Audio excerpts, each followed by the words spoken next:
All right, we can talk about cold plunge. There we go. All right. Back at it again with the Wednesday Word Wad. Today we are talking about cold plunge. I guess cold plunge versus hot plunge. Hot tubs. What is better for recovery? What may be some issues with either both, or I guess you can say some of the common, because they're very popular right now. Well, the cold plunge is very popular right now. It seems like everybody is getting sponsored by either, I know one company is Ice Barrel. I know there's some companies that are selling like $5,000 basically tubs that like has the water kind of going in a circle to kind of keep the water cold. But yeah. Mike, do you ever do ice baths? Yeah, so I actually have. So maybe 15 years ago, I was at winter camp up in upstate New York, and they had a cold plunge, and I think the temperature of the water was just above freezing, and it was 0 degrees outside. It was very frigid. It was windy. There was snow everywhere, and there was a challenge to see, could you go into the cold plunge, and how much time could you withstand the cold plunge? Face death. Exactly. So I'm decently competitive. Yeah. I remember I, of course, signed up. There were maybe 20 of us in the whole camp that thought this was a good idea. So I jumped into the cold plunge. I was in there for maybe a minute or two. I got out, and then I had the bright idea where I wanted to see if I could have the most cold plunge experiences or exposure, and if I could increase my exposure duration every single time. So I went right back into the hot tent, took a second, and then I would go back into the cold plunge. And I think I repeated that process for 10 to 15 times. And the last time that I was in that cold plunge, I was in there for 10-ish minutes. So I was that guy. I mostly did it because you got a lot of winter camp clout. Yeah. If you were the dude or the gal that could withstand that. I also was a little bit crazy and psychotic. So that would be my cold plunge experience. What about you, Zach? The first time I ever saw it was in high school. I remember seeing some of like the cross country and track people kind of like, it's kind of gross to begin with. There's like maybe 4 or 5 of them like sharing the cold plunge. There we go. With like knees down. And so that was the first time I ever saw it. I never did it. But and I guess you can consider this kind of like a cold plunge in terms of recovery, but I used to ice my arm a lot for baseball. And at the time, I definitely thought that it was bringing down inflammation or helping with recovery. But I think more so it was like a placebo, like a good placebo. Like I thought, okay, I ice my arm, it feels good. I've done my long toss. I've done my arm care. I've had enough recovery. Like mentally, it got me ready to go again. And I felt like I could throw 100 pitches every single day off the mound after I iced my arm. I never did, but like having that confidence in my ability to kind of recover or thinking I'm recovered, I think definitely has some benefits. But I'm happy I never like tested that water of repeatedly kind of throwing like 90 to 100 pitches back-to-back days. And I'm happy I didn't have a coach that let me do that. But the first time I ever did it was definitely, I would say, freshman year of college baseball. I had a buddy that lived right next to me in the dorms that would do it in high school. We went to high school together as well. And he would go into the hotel and get the ice and just get a bunch of bags and bring it into the hotel room tub, and he would do his own ice baths. I did it one time with him, not with him, but like I did it in my hotel room. I tested it out, and it was a horrible experience. I was just cold. I didn't really feel any better, or the one outside of being cold, I did feel like more awake, which was kind of stupid because we did it at night after a doubleheader. like right before we need to go to bed, so it probably wasn't the smartest. But yeah, Yeah. I've probably done it twice in my Okay. life. Yeah. Yeah, and the fact that you're in your hotel room, you kind of miss the purpose, which is filming it so you can get that social media clout. Yeah. I think that's one of the reasons why it's extremely popular nowadays, is because there's kind of a dope or cool superiority complex. Like, Yeah. I just did this hard thing. And there's something to be said about doing hard things. And tough challenges that you do not want to do make future tough challenges that are actually productive for you maybe a tad easier. So that's where I could see some potential benefit. Yeah. I think it's important to understand how cold plunges work.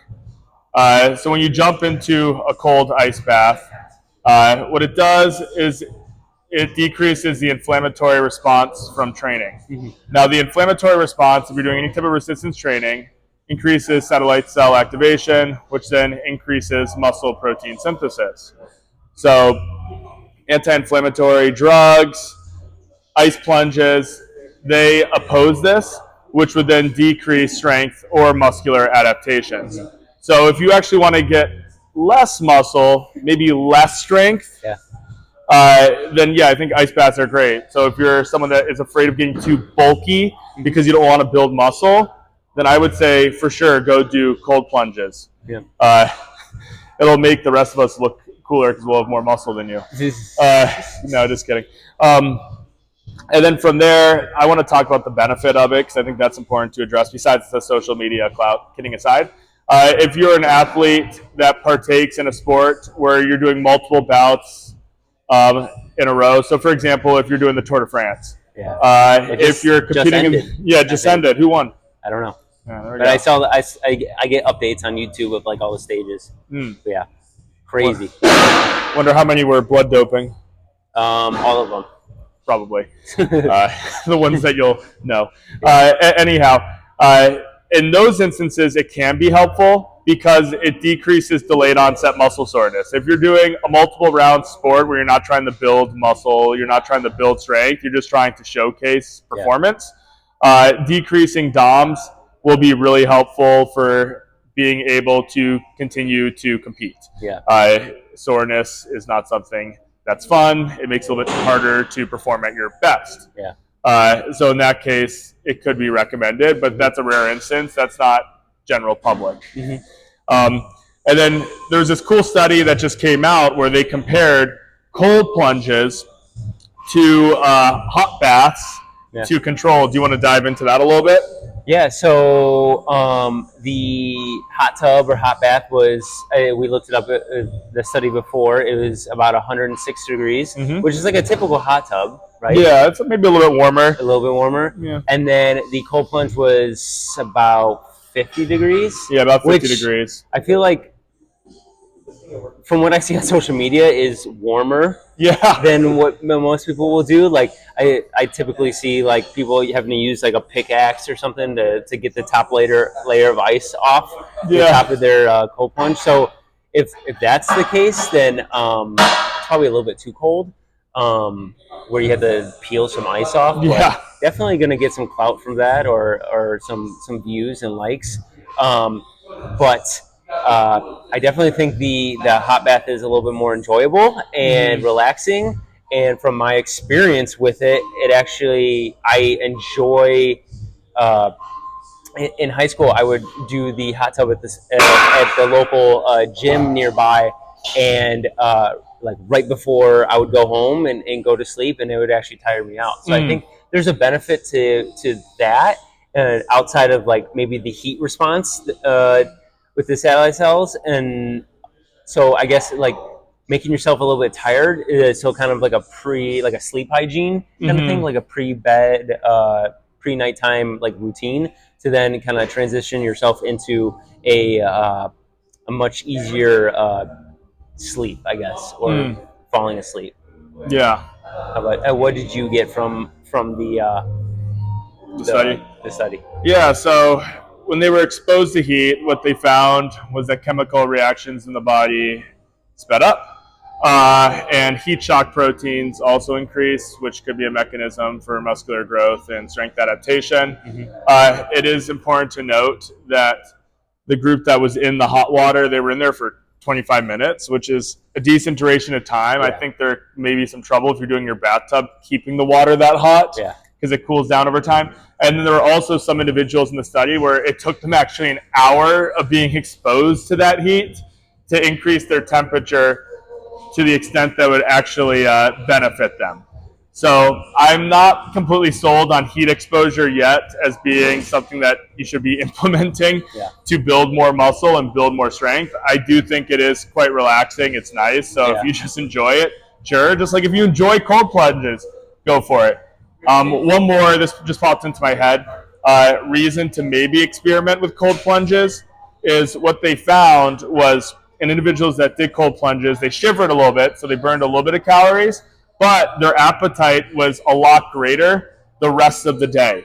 So if you're someone that's massing, that has a hard time getting the food in, a cold plunge could be an unconventional way to gain weight quicker because you'll be a little bit hungrier and you may end up eating more food easier.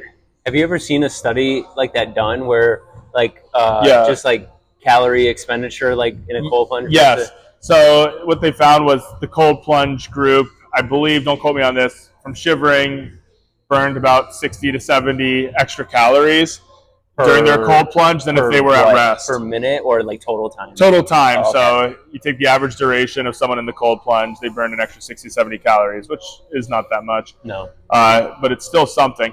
But then what they found was their increase in calories was a few hundred extra the rest of the day ad libitum, so without them actually like thinking about it.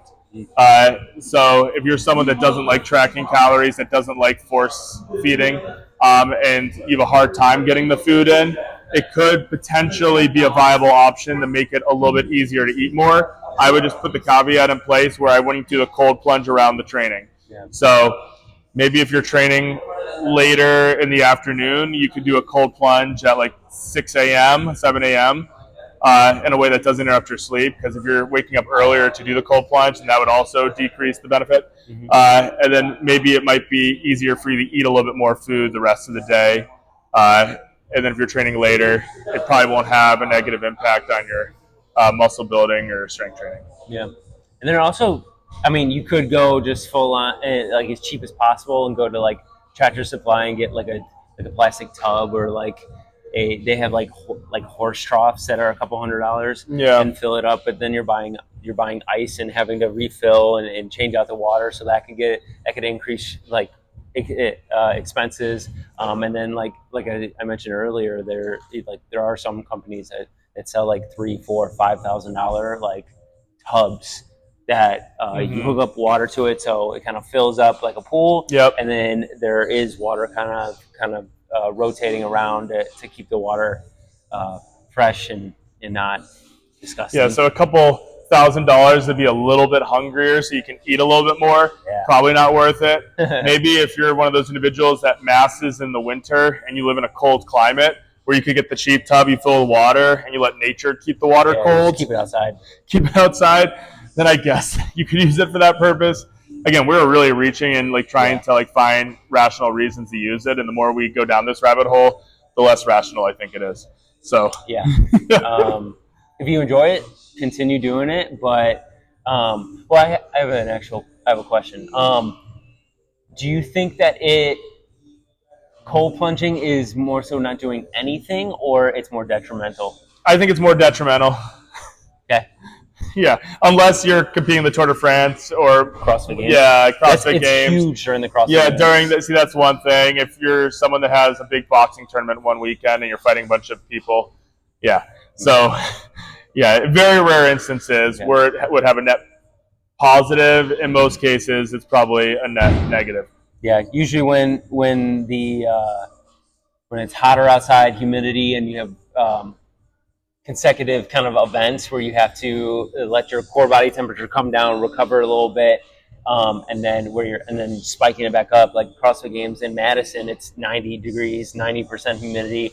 Now they're down in Fort Worth, it's going to be 105. I mean, they're going to be inside most of the events, but there is a couple outside events where it could be 100 degrees and the same thing, like 80+% humidity. So If you're doing a weekend event where you have multiple workouts or a long duration of exercise, and it might benefit you then, but I don't think it's worth the money Yeah, I don't think so either. or the time Or the time, or the exactly. pain. Invest that time into your training. Yeah. If you're looking more so for a mental benefit or kind of like doing something tough to make the normal life easier, then I would just train more and harder. Exactly. Yeah. So Awesome. Well, thanks for tuning in. Stay ready for next week as we delve into another interesting topic, which will be disclosed next week. thanks, Mike.